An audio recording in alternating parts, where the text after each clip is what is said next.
Michael, Shawn, and the TakeOver legends, where nothing's off limits. Freedom Radio. I'm going to bring somebody else in here to discuss this. Dr. Arron Smith, we know him as one of our dear friends. He's a professor at Temple University. And I'm going to let Dr. Arron Smith. Dr. Arron Smith, if you would like to add something to this, first of all, thank you for joining us. And please take the floor, because I'm going to go smoke a black and mild. Yeah, I think that it is important to know that we're not dealing with a bad apple situation. It's not about random fruit. It's about rotten roots. And we really have to address the culture, because the original report in the George Floyd situation was not what was evidenced on the body camera footage. So there are people who were there and people who received the report and had access to the body camera footage who were complicit, who were not on trial. And many of the officers who talk about things that have nothing to do with the murder of Black children by law enforcement, the whataboutism, one night I was in the dark or someone was shooting, very seldom do you hear about a consistent record of these officers reporting other officers. They fear for their livelihood and often for their lives. The sister that was referred to in the comment section is Carrie L. Horn, the Black officer who received her pension 15 years after stopping a white officer from choking someone. So we know what the precedent is if you are to be a good cop. If you stand up for justice and protect citizens from rogue law enforcement officers, your safety has been proven to be potentially jeopardized. Your livelihood has been proven to be potentially jeopardized. So what we're dealing with is like a hostage situation when you talk to some of these officers. You're talking to like an abusive spouse who's not able to tell that her husband gave her this black eye. It's like a woman who says, no, I fell down, but he loves me. That's what you're hearing when you hear some of these officers try to do what about this and what about that, and one time I told. Think about those women who get abused by their husband. Everybody knows they don't have the power and authority to be just and tell the truth and to stand up. So we sympathize with our Black law enforcement officers who are not able, who are not willing, who are not empowered enough, who are endangered and indebted to a corrupt system to such a degree that they cannot tell the truth that they knew to be true their entire lives before they put on a badge and a uniform. We feel for you, brother, in that sunken place where you cannot speak truth to the power that feeds you and sustains you and will not come to back you up when you need that backup if you are to stand up for the people the way that your oath and obligation charges you to do. So we know what we're dealing with. We're dealing with a Black man that's being abused, and the ones who are closest to the abuser are the ones who are most in denial. So I'm not surprised when a Black cop gets on these airwaves and says something that has nothing to do with the history of systemic racism, of lynching. This institution started with slave capturers and slave catchers, the patty rollers and the patrollers. What happened historically to shift the culture? Black men had a 1 million man march in 95 and said we was tripping, the same way Michael Shawn was talking about how we still tripping today. We had an intervention. We faced and atoned and at least attempted to realize the wrong. When did you ever see white America or law enforcement atone collectively, culturally, institutionally, systemically? I've never seen them stand and shed a tear for any of the names that we rattle off. Not one of them. There is a culture of corruption. There is a culture of racism. That's like a drug dealer saying, oh, but I pay for the local Pee Wee League. Oh, but you don't know about the people I put through college. Oh, but you don't know about the people but you still a drug dealer. They don't believe in good Crips and good Bloods. You know why? Because of what the institution represents historically in their eyes, not even factually. So if your individual participation in a corrupt institution cannot be delineated adequately so that you understand that the institution is more impactful than the individual, then you are lost and you need an education. For instance, I could be as nice to any woman I want for the rest of my life. It does not change the systemic, historical realities of gender violence, of rape culture, of gender violence. It doesn't change that. So one person thinking that their individual engagement with an institution has any real impact is ludicrous. So to even get on and say, well, I do this and I do that, You are part of an incident. I, as a man, still know that what I do as an individual has nothing to do with the fact that every few seconds a woman is being violated and raped and beat up. So for me to get on here and say, well, I'm nice to every girl I've ever met. You know how ignorant, how self-centered, how ridiculously irrelevant your individual participation in a corrupt system is? Oh, you're going to hear it today. Because it's about time that somebody really gets with these people to try to bring them out of this sunken place. You're not going to face the fact that just because you're a good drug dealer, that drug dealing is bad. You're not going to face the fact that I could be in a gang and people are in a gang that never shot anybody. There's people in a gang that don't even sell drugs. But I would never let them come in my face and tell me that the gang is good just because they don't do certain things that other members of the gang do. You gang. And one thing I would say that nobody said yet, if you look at that picture that y'all put up earlier, there's a sleeve on the officer that does not look like it's protective. There's a case in Philadelphia where the officer had a racist tattoo on his arm. And you need to ask yourself, why just one sleeve? What is the function? It seems like it'd be more of a hindrance potentially if a thumb got caught while he's reaching, right? So I would wonder, what is he covering up? Because I know when I worked on media sets and on movies, a lot of times they do different makeups and different ways to cover different things. But if you look up that case in Philadelphia, I can give you the names too. His name was Ian, but I may have I don't know if I put it in the chat. I can't add pictures. But yes, just put racist Philly cop, bike cop tattoo, racist tattoo, and you'll see all the images. And in Philadelphia, there was a big case about this. And there was also a case where the officers had these gang tattoos, where the officers in LA were, allegedly in a gang, and they were saying that they had to, when they killed somebody, they got an opportunity to be part of this gang within the force. So, and this is the thing: if I could see it and sense it before it happened in Philly, these people are changing in locker rooms with these people. Like you said, back in the day in Philadelphia, they had a T-shirt they were selling called "Boys on the Hood." Back when Boys on the Hood was a movie. And there was a female black cop who said that she had a problem with that and ended up leaving the force as a result. So you know what locker room talk is like. You got behind the scenes access. If we're seeing this level of racism and vitriol and hatred and fear of black people and black men in particular, then I know if you're in the locker room with them, you know better. So you come up here and you propagate a company line. I don't care if you work for a church or a radio station. What we tell the outside people is always different than what's really going on inside. You're inside. If we see this from the outside, you know better. And you're acting as an agent of corruption and systemic racism. You're an advocate. You're up here caping for the history and the legacy of lynching and slave catchers and disproportionate murder of African people. Okay, Phil. Dr. Arron Smith. Let the officer respond. Oh, you got it. Yeah. Okay. Now I get where you're coming from, but you're making presumptions and assumptions that I'm listening and you said I'm an agent to this and I'm an agent to that. I became a cop because I lost so many of my friends to the street and I was challenged. Somebody said, what are you going to do about it? This was 17, almost 18 years ago. I was a way younger man. Used to run the street. They said, what are you going to do about it to make a change? We need more black officers to work more black neighborhoods who know these neighborhoods, not white cops that come out way from the suburbs. But you said I'm working as an agent for a gang. I get what you're coming at with that. But what if I'm in the locker room and I don't hear none of that? Most of the cops I worked with in the 22nd on Temple's campus, we work with the Temple Police, were black officers. So I didn't hear a lot of that. We're in there talking about Wu-Tang. We're in there talking about, the last thing we're talking about is police stuff. I don't hear I know it's racist cops on at my job, but they're sneakier with it. I've backed up white officers. I don't see them or hear them doing anything racial, especially the ones I worked with. With all due respect, I'm only saying that because of what you said. But you're saying, hold on. Wait, with all due respect, I'm not making an assumption. Let's correct the record.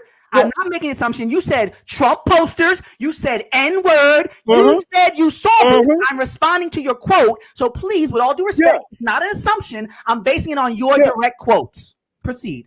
And how do you know I haven't said something to somebody about it? You said internal affairs, and I heard that part as well. I didn't keep it a secret. I definitely I made notifications. I'm not scared of anything on or off that job where I won't say something if I don't like it. So don't think I'm scared that somebody's not going to back me up on the street. I don't need backup when I'm working where I work because people know me. But this is my again, individual institution. Just because you're not scared does not mean it's not a reality that officers routinely and consistently deny backup to those who speak up. Y'all are making it sound like I'm out there. I am the problem. It's not about you. I'm saying it's not about you. Trying to help my community. No, wait.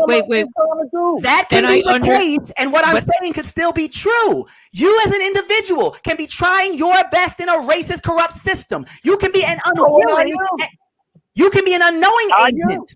So you can be an agent without trying to be. You can be an agent without knowing you're an agent. And you can be a person trying to do good in a woefully corrupt system that needs institutional, systemic, foundational change. Do you understand now? I understand. And let me ask you something. Do you think the police department is better with officers like me, black officers, or better if we just left it all to them? Which one do you think is better? This is what you call, I'm going to educate the crowd. This is what you call a straw man argument.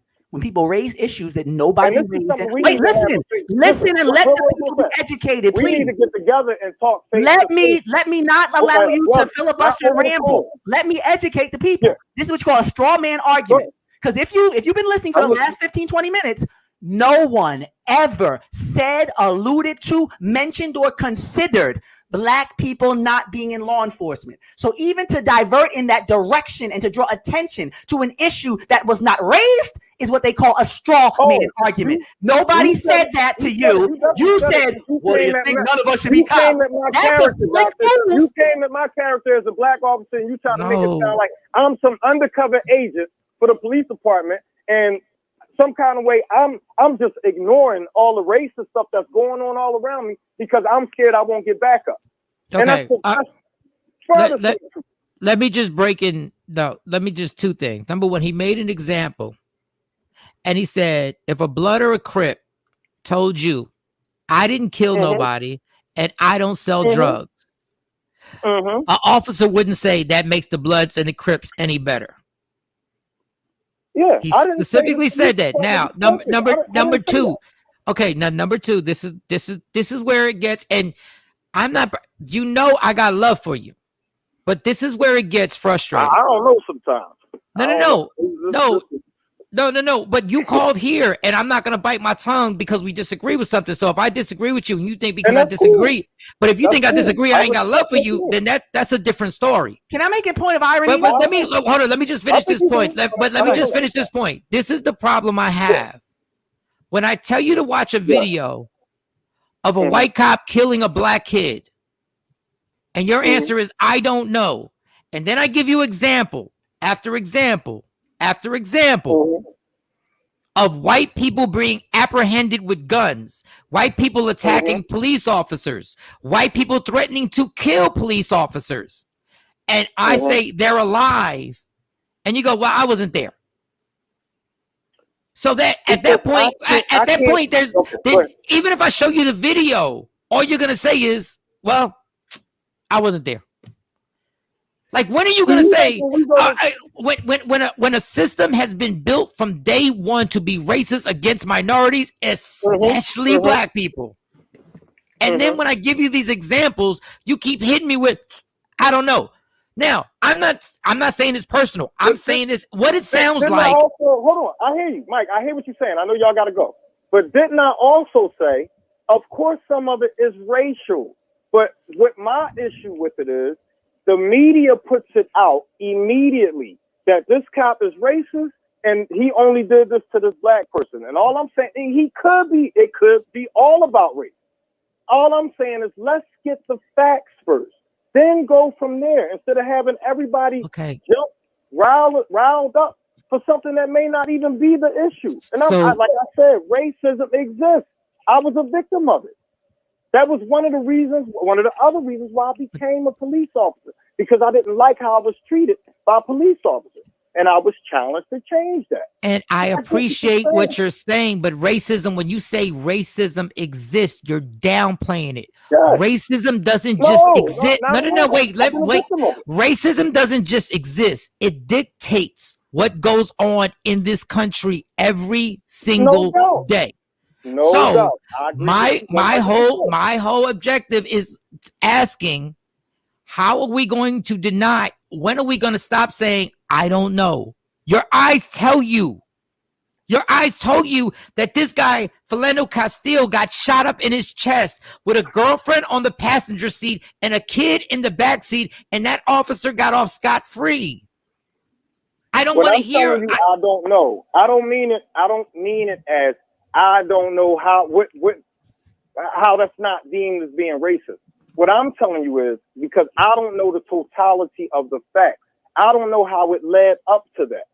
Do you know Philando Castile? So can I get a basic Philando Castile? Should he have been killed, and should that officer have gone to jail? I think the officer definitely should have went to jail.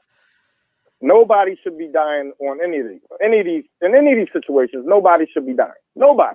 Do you think if that child that was 15 years old in Columbus, Ohio, if those would have been two white girls and that white cop would have came up to them while they were fighting, do you think he would have shot that gun that easily if they were white girls? Mike, that's where I can't answer the question because yes, you can. Yes, no, you actually can. Yes, you actually can. Okay.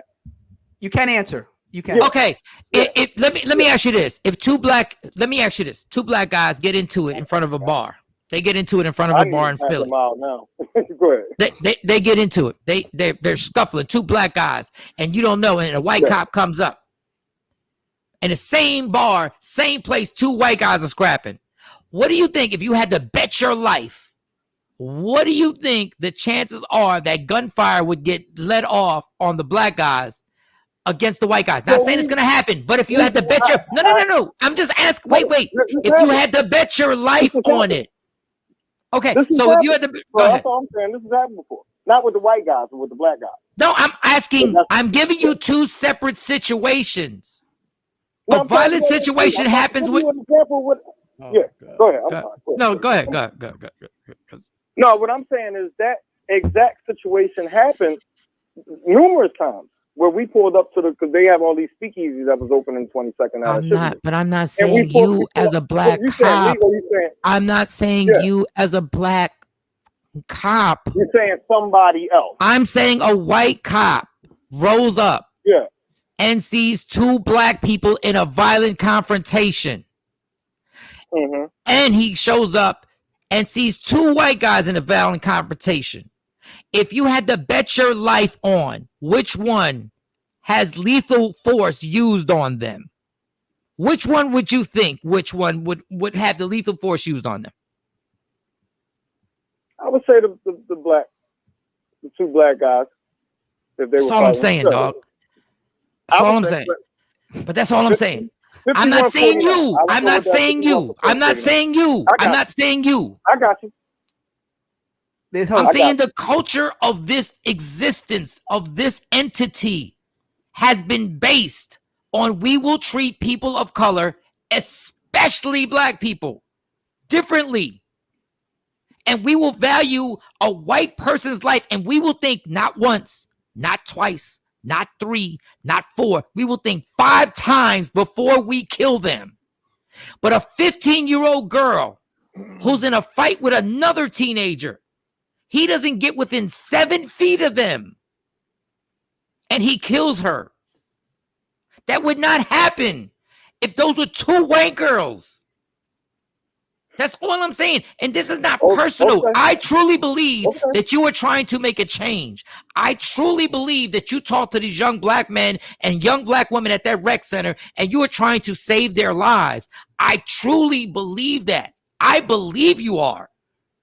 I'm also trying to let them know that the police are not their enemy, because some people will tell them don't talk to the cops, and they may need one of us one day, and they'd be scared to talk to us. So I'm also letting them know I'm a human being. I'm not just a police officer. I'm a human being. But that's a problem, because Ma'Khia Bryant apparently called the police, the 16-year-old Columbus, Ohio. Mm-hmm. So you have to. This is what you can do. You're giving professional advice. I'm going to give you some professional advice from an educational standpoint. You have to begin to delineate between individual impact and institutional realities. You have to not take it personal when people critique the institution and the culture, because you are conflating 2 things that don't belong together. You being trustworthy does not mean that they can trust police, even if you are an officer. You need to understand that They can because you trust could potentially me. endanger I said people. me. Yeah, said he did say him. No. You deal an expert. You said that the police are not the enemy, and that is not the case. I know what you said. I do this for a living. Same way you were saying about what you do. I do this for a living. I know what you said. So when you said, I also want them to know the police are not the enemy, they can rewind the tape later. That is a dangerous statement in the wake of a 6-year-old girl who just got killed calling the police. So I'm telling you, since we're trying to make progress, okay, we're helping each other. We're helping each other here. What you need to do is to separate what you do versus the history of the institution that you are a part of and the way that other people operate in said institution predominantly. Because most people, you need to know the difference between exceptions and rules. You are the exception, sir. So congratulations for being exceptional, but it's even more important that you recognize that you are an anomaly in an otherwise racist, oppressive institution. You need to appreciate that. And if I hear about a teacher abusing a child, if I want to maintain my status as a good teacher, then I have an obligation to make sure that I root out every single instance of abuse from a teacher to a student. And we do not see that from Black law enforcement or law enforcement in general. We do not see you all in front of cameras today talking about how much of a travesty, how disgusting it was, how tragic it is, how much needs to change, how what you go through in the locker room. We don't hear you. So until you speak up, you have to understand you're going to be looked at as in terms of the group because you don't separate yourself from the group in your claiming what the group did that we're now privy to. You're not telling on the bad cops enough for us to make. Okay, let him speak. Let him speak. Let him speak. What am I not speaking up about? You saying until I speak up. What am I not? Again, individuals and institutions, Black cops in general are not reporting rogue and bad and corrupt and abusive cops. They're not. Wait a minute. So you're making the assumption. Don't say you one time. Because generally, that's what I'm seeing. I'm not seeing anything racial or injustice happening in front of me. I'm not hearing that from other Black officers. From other. How many crimes are committed in front of you, sir? Okay, let me ask you a question about your job. How many crimes are committed in front of you? The majority of things police end up apprehending people for are things that already happened. So even when Mike was talking and you kept saying I wasn't there, it's like you're never there. The cops are never there, but they still arrest people. The jury's never there. They still convict people. The judge wasn't there to see it with their own eyes, as you said, but they still move forward and execute justice. So even when you say things like I wasn't there, I didn't see it, it seems so disingenuous because the nature of your profession is that you arrive on the scene after things happened. Yeah, sometimes we want to get this and prevent it from happening. Okay, thanks for the call. This is hold on. Can I say this? Go ahead, say it because we got to wrap it up. But go ahead. I got you. What we need to do though is try to get communities involved. I want to try to get something together where we can do some more stuff for the community, which will keep some of the violence down in the community, where you don't even need policing to come into the community. I just don't know who exactly to reach out to. I've been emailing people. We need help. We need help. I know. And you know what? We need help. And I want to say this to you. I know where your heart is at. And I do not deny that, dog. I know that you want to change things. And just while everybody's here, while everybody's here, I want to repeat what I said earlier. Take this away from cops. Like, let's remove the cop situation. Let's remove that. This is a different situation. This is a different topic. And Dr. Arron Smith, I want you to hear this. I want the police officer to hear this. This all started with some ignorant hood-ish of going to somebody's house to jump somebody. There is a problem with our society and our mentality where we think it's okay that that it can't end up bad when a bunch of girls go to another person's house, because if you come to my house to touch my child, it can end like this. Now, that is a whole different discussion on how brainwashed we are in ignorance in our communities. That's a whole different discussion. So I don't want you to think, police officer, that I don't see the other brainwashing ignorance that's going on. I see the other side, and I'm disgusted that this all started with some girls going to jump somebody in a goddamn house. I take it back even further because I know where that brainwashing came from too. But thanks for the call. Thanks for the call, and we appreciate you. Thanks. We really do. So Word. please don't ever say that you don't know if I got love for you, because I do. Just because we disagree doesn't mean that I ain't got love for you. Because trust me, me and Jay Black, I don't love nobody in DJ Cam more than these two and these three individuals, and we've argued to the death over stuff. It has nothing to do with that. It just, there's certain points we don't agree. But thank you so much for calling. And y'all need to bring that Cam sample back. I missed that.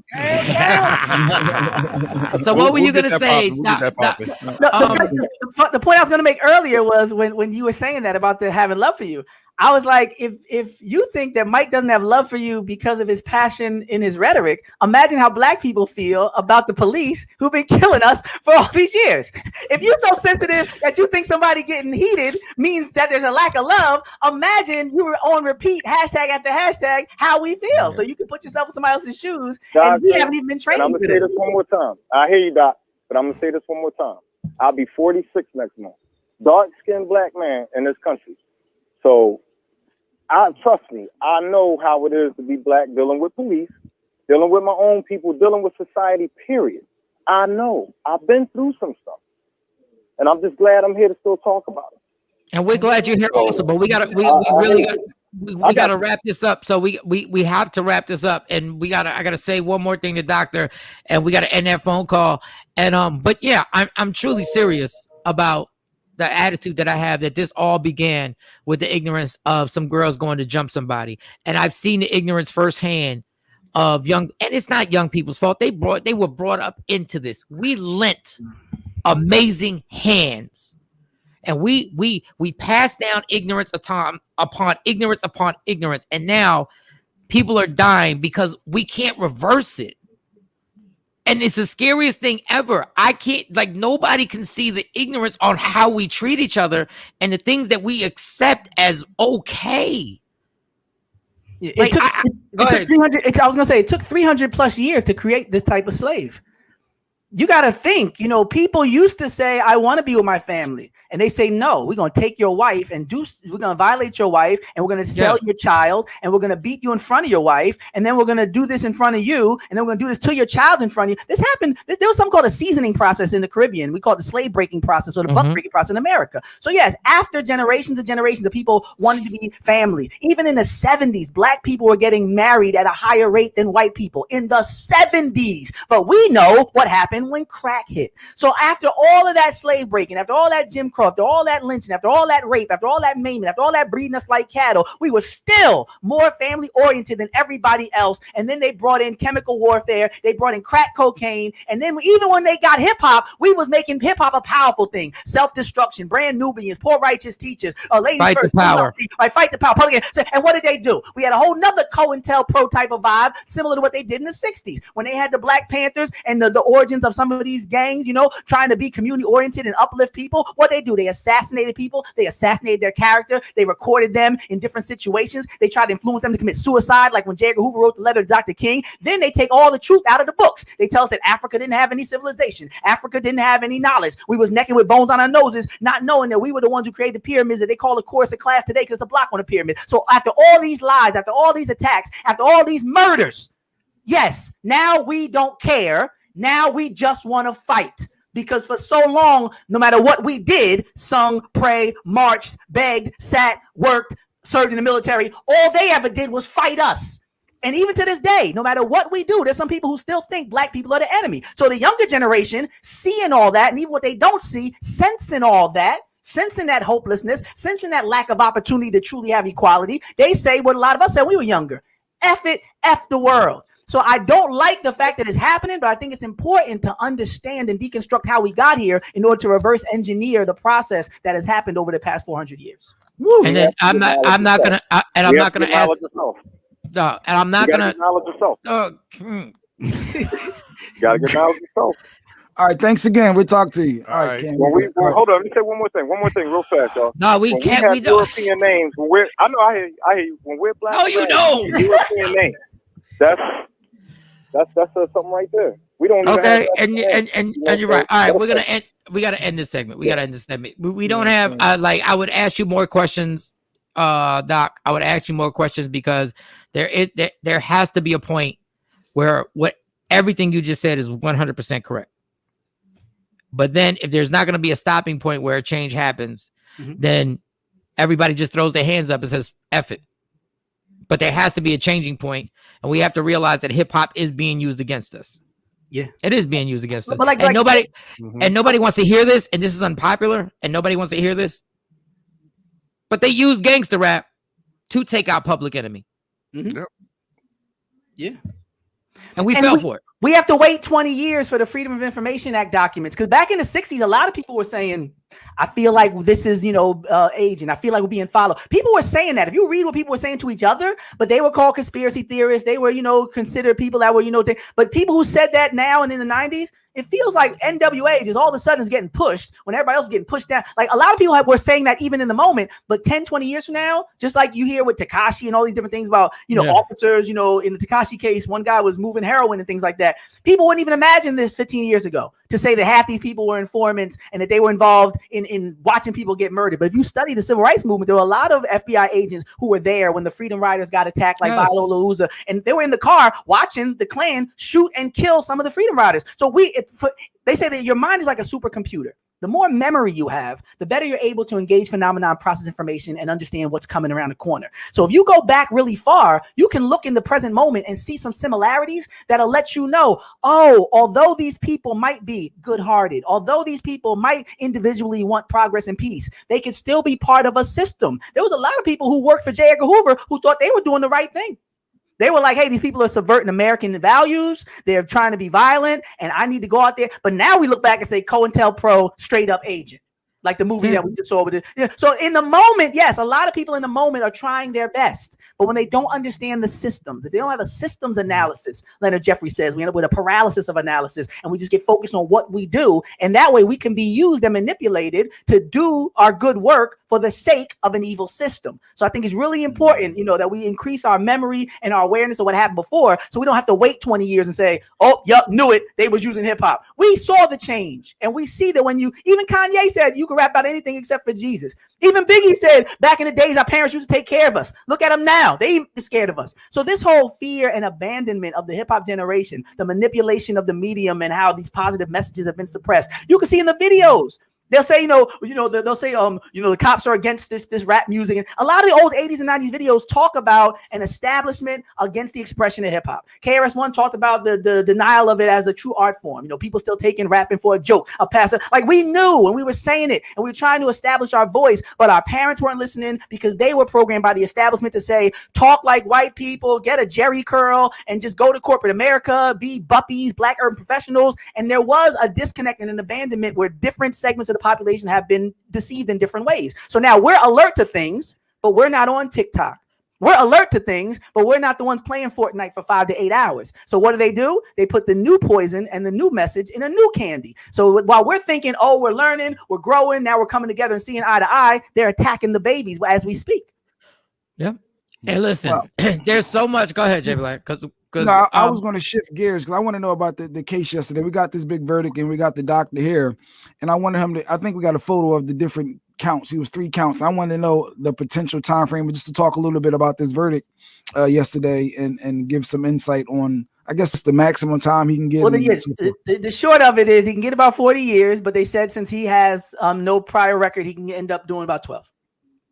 Just make it easy. You know what I'm saying? So the range we talk about, and that's why even yesterday people asked me about how I felt. And I said, I feel like wait until sentencing. That's how I felt. Because too often as a people, they'll even put it in the paper. They'll say, so-and-so indicted, facing this many years. They did it with Zimmerman. They were trying to pacify us, talking about what he could get, right? And then after the people walk, they don't put it on the same headline. It's like on some back page little mention, like when Amber Geiger gets out of jail. We're not going to hear about it probably. They have a system where they'll say things like police say. They'll do a news report and they'll literally, and that's why it was so ironic that he kept talking about the media, the officer. Kind of like the media parrots the police narrative all the time. Even before all the facts come out, what does the reports always say? Police say that the suspect, blah, blah, blah. Police say the suspect, officer reports. They don't say community said cop shot in cold blood, racist cop. They don't say that. The news media, they say is the sixth branch of the military, the sixth wing of the state. And they parrot, the national Yes. So second, and this is one thing that's important to note. The HR 7120, HR 7120, HR 7120, the George Floyd Justice and Policing Act. That's the thing that the Republicans and the Democrats couldn't get pushed based on the filibusters and everything. They were like loggerheads about that. So we need to make sure that what we really want, we know what to ask for. Just know with reparations, we are asking for an institutional foundational change in the way these cases and situations are handled and prosecuted. Because one of the things that is changed is the language about intentional killing, and there's something about being reckless. So you don't have to like want to be killing him. And the one I can bring it up, but yeah, I can read it to you. One of the things here says lowers the criminal intent standard from willful to knowing or reckless in order to convict a law enforcement officer for misconduct in a federal prosecution.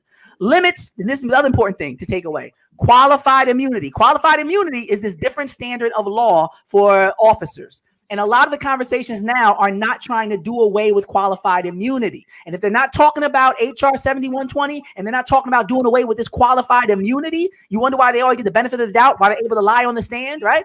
Limits qualified immunity as a defense to liability in a private civil action against law enforcement officers or the state. See, what they do is they know that if they do get in trouble, they probably won't do jail time and the state will pay in the civil case.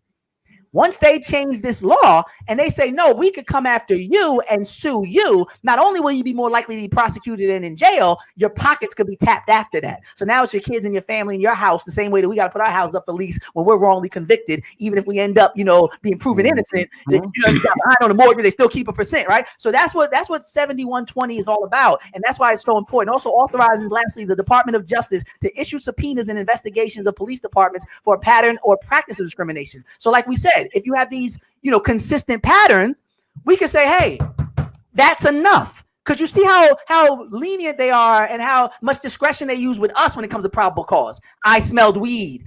Dante Wright, an air freshener, right? Hanging it. Like they can use anything to come check on us. So now this bill is saying, yo, if we keep hearing things out of your precinct, y'all keep shooting people. We're going to come and look into that. And when we look into that, we don't need you to have to say the N-word while you were choking or shooting. We don't need you to have to willfully and then read your mind, mens rea. We don't need none of that. If you were reckless, 9 minutes, we were amazed when it was 7. What was the name of the, repeat that name you said. Qualified immunity? No, the other one. Oh, HR 7120 is the George HR 7120. HR 7120. Because people always want to know what the goal is. And I think that the American superstructure of media, military law, they've mastered the understanding that African people have always been a deeply spiritual people. What they label emotional is the intuition and the spirituality of African people that has always amazed them. That's why a lot of other people go to church for 20 minutes and we go to church 5 times a week, sometimes for 3 and 4 hours. People have always marveled at how we outdo everybody's religion and we out-religion everybody because there was no atheist in Africa. So them understanding that always gave them a way to manipulate it. When you think about the slave drivers who would try to talk about how to better control your slave, not the Willie Lynch letter, but what they call drapetomania. There was a guy named Adolphus Cartwright. He was what they call a Negro physician. He would go to plantations and say, you having trouble controlling them? I could tell y'all how to do it. Drapetomania was a clinical condition that they said, if you try to run away, you must be crazy. So if you try to run away from being raped and run away from being beat up, they called it a clinical condition, drapetomania. So for years, they've studied us as a people and said, how do we better control them? That's why every time the news media comes after murder, one of the first things out of their mouth is, do you forgive them? Shouldn't people be nonviolent? They don't say that after 9/11. They don't say that to George Bush. They don't say that to any officer after an officer's down. They don't come to the cop after a cop is shot and say, will you handle this nonviolently? Will you please de-escalate? Do you forgive them? Do you want to pray to God? Right? So they understand how we operate on our hardwiring in a way that they manipulate us consistently. And we need to realize that to be programmed. And that's why I've always had a problem with religion, because how it was used to control slaves and how a Bible that was shown to slaves had nothing. It wasn't to benefit you. It was to control you. And that's a whole nother. The slave Bible at times had 90% of the original Bible removed. And when I say original, I mean original as we know it. I know as we know it, of course. Yeah. But the irony is, Nat Turner did more with that 10% of that slave Bible than most of us do with 100% today. Mm-hmm. How do they determine where? Okay, what? Jay, are we going to keep? Yeah, I know we got sexy Mo, but this is so compelling and No, Dr. but we've been. I know. I think it's compelling. I know. I'll come back. Go ahead, ask your question, Jay. Go ahead. Oh no. I get it. I just wanted to just keep picking his brain with this case because I was just curious. No, and let me tell you something. I'm not gonna. Dr. Arron Smith. Dr. Arron. He's part of the squad. Dr. Arron Smith. Yeah. And I'm proud. Number one, I'm proud of you. Appreciate y'all. Of what you accomplished, and we always knew your intelligence. But I will say this with this court case, this was a gimme. Like this was a gimme. And that's why I said the dudes, all the cops said was, y'all can have this one. And that happens often. That's the thing people don't realize. People will offer up individuals to maintain institutions. And that's the relationship I was talking to the officer about. When people understand the value of the institution, they'll say, divided we fall. We're going to preserve this institution. He's a former cop. Keep in mind, he's a former cop. And he's not just like anymore, they separated him. They separated themselves. No, but not only that, I was just having this conversation. The cop who killed Philando Castillo, which I thought was the most disgusting video ever, is telling himself right now, man, I'm glad I did it when I did it. And the woman who claimed she was going to grab the taser is sitting there going, I did it at the wrong time. Oh, yeah. Because they're going to put me up for the sacrifice too. Not because nothing changed. It's not the system ain't going to change. They're just going to toss them up. And some of them feel betrayed. Some of them feel betrayed. Just like I think with the loud music trial, when the guy shot the young African American for playing the music loud, he was under the impression after Zimmerman and all that he was going to go home too. And a lot of people had this, this arrogance. But when you understand the institution, that's why they say the blood of one scholar is worth 1,000 martyrs. Anybody can go march and be a foot soldier, but the people who are the head, that's why they have those kingpin charges to people, because they want that brain. They want the head of the snake. Yeah, they want that locked up. So the people who are really seeing it from a 3D chessboard type of thing, like Zygmunt Brzezinski says, a grand chessboard, right? They're playing 3-dimensional chess at all times. They're saying, how does this help? How does this hurt? Like a person doing a campaign, whether it rains or it snows, it all can help or hurt us, right? And that's how these people operate, on a higher level. They're like, right now we're at a fever pitch, we're at a possible tipping point, but if we pour out a little water from this sinking boat, we can be able to sail on. And right now, Derek Chauvin and others like him are dead weight, and they might sink the larger boat. So no, overboard. He's dead weight. When they do reconnaissance, they check your vitals. If you don't look like you'll make it, we're not carrying you back. And it doesn't look like he'll make it. It was on tape. It's 9 minutes.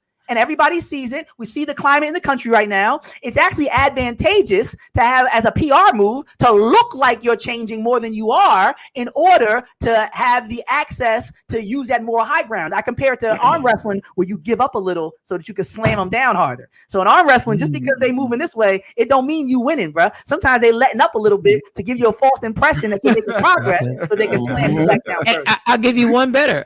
Not one better, but in that same vein. It's watching WWE. The good guy can become the bad guy, and then the bad guy can come back and be the good guy. It all depends on what light we want to shine. And they all shake hands after behind the scenes. And that's why Jay Black is a huge Joe Biden fan.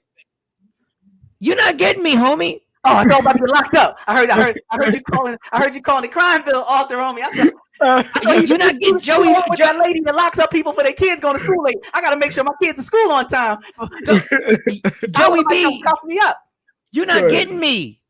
He called them. Y'all not gonna keep lowering the bar and be like, because dog, this is a whole situation where, listen, man, we can go on for days and days. I love President Barack Obama. I'm the only one who sat there and said, you told me Michael Aragona was going to jail. You told me the guy who killed Philando Castillo was going to jail. And when they didn't, you ain't put no pressure. The reason why people hated Donald Trump, and I'm not a Donald Trump fan, but what Donald Trump did, what he said things that you guys were always scared to say. And what he did was he made the Democrats and Republicans uncomfortable because he exposed, they said, we got this foul system. Why are you exposing this and saying this stuff out loud? He ain't saying nothing wrong. And January 6th showed that a lot of people were saying it in their heads. They were saying it in their heads. 50% of the nation voted for, roughly 50% voted for him twice. We should be very thankful that the delusion that I was alluding to earlier, the denial that I was referring to with the officer, we were in a similar level of denial with that whole post-racial and all of that, because apparently at least half the country is willing to be covert and overtly racist. So I think we're in a better position now with facing reality to move forward with things like, HR 7120, because before that, a lot of people will say, what's the need for it? Cops are nice. They don't do anything different to black people than white people. And this lie about the cameras, a lot of people have been saying to me, now we have cameras. And I said, we had cameras when we were lynching people. They had cameras and they were making postcards out of the lynching victims who were burned and dismembered. Yeah, they got pictures. They got pictures of the lynching. But you got to be careful because, again, that's a good example. They're in a position where they were able to put all of this into Donald Trump and then try to throw Donald Trump overboard.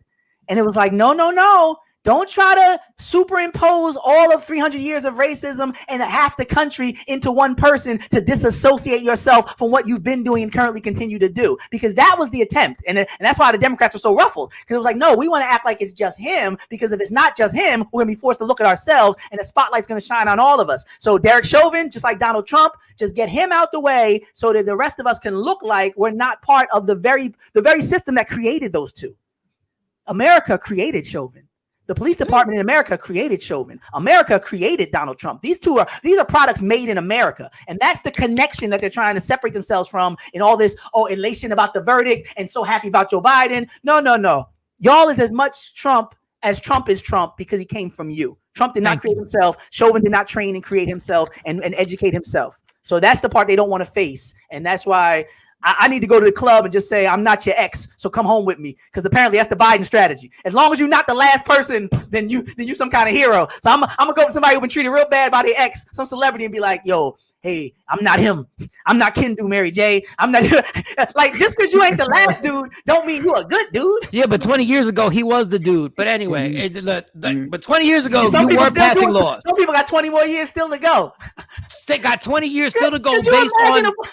A boy getting you locked up and then you watching in the day room and you see him running for president and you like, yo, it's the third time he ran in 30 years. He's never won one state, but they have manipulated it and rigged it so much that the person who dropped out before she even got a chance to lose in her own state becomes the vice president, and the person who never won one state in 30 years after 3 years of trying becomes president. Can you imagine the way that we feel the same as some of those young girls and say, oh, if the system's rigged and it's not going to be fair for everybody, F it? So if you don't want us to start acting politically like them young girls do when they running down on people's houses, the same way those people ran down on the White House, running down on houses, running down on Capitol Hill on the White House, I see some parallels here. I got some writing to do today. No, you definitely see some. No, you definitely see some parallels in that. And my thing is, and then we'll close with this. Y'all want to try and end racism. How can y'all try and end racism when there is no country without it? This country ain't even built without it. We're not even here without it. Yeah, we definitely not. We not here. None of us are here. I'm in Puerto Rico, y'all in Africa. None of us is here without the basis of this racism. Well, shout out to Moore. They were gonna say it was here first. I know there's some people watching like, we was here. I know, but you know what he means. Oh no, well you understand. I mean, you gotta clarify for the extra. They were people here, and guess what? Those people would have been a lot happier. Hell yeah. And alive. But Makia Bryant, I'll end with that. I just want to make sure people know the name. Say her name. That's important. Makia Bryant. Because I think all of us done had a fight. You know what I'm saying? Like, I'm not gonna get too deep into whether we had weapons or not, but seriously, like, we've all seen situations where there's been fights. Like, if we all lost our lives because we made a dumb decision or we fought, like, we gotta respect humanity. But Doc, that's all I'm saying with this is that we have to understand we can't take part in this because they use it as excuses to kill us. Yeah, can't give them ammunition. We can't fall for it. We got a whole culture promoting hood-ish, and I sit there and I watch and I go, y'all gonna die. Yeah, no, we gotta own that. It's a death culture. We have to face it and own it and change it.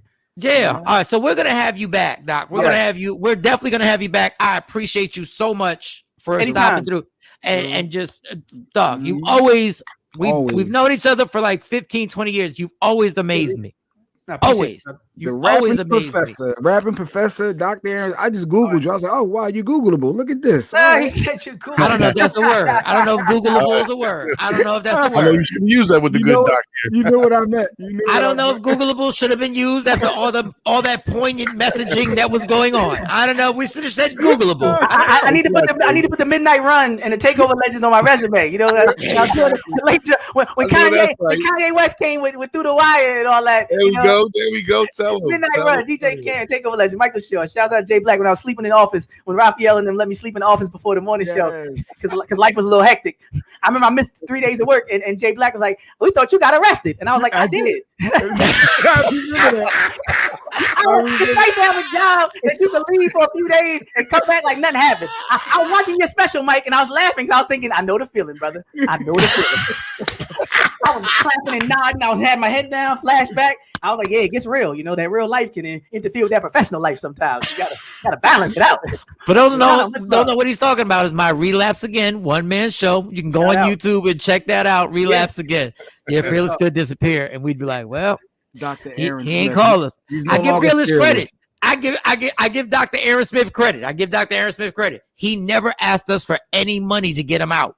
He just got out on his own, and we still don't know how he did it because I done gave him the money. It's not a money thing, yeah. And he ended up with 3 master degrees and a Two PhD. two. I don't Wait, know. How many I thought it said 3.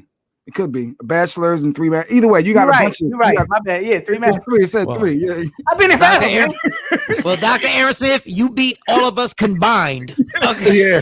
It's like a lifer. Ask him how long he been there. He's like, I don't know. My life, man. I'm here. I'm not leaving. All right, what do we got, Jay? We got Sexy Mo coming We up got next. Sexy Mo. Yes. Peace, y'all. All right. Thanks. Michael Shawn and the TakeOver Legends, where nothing's off limits. Free Agent Radio.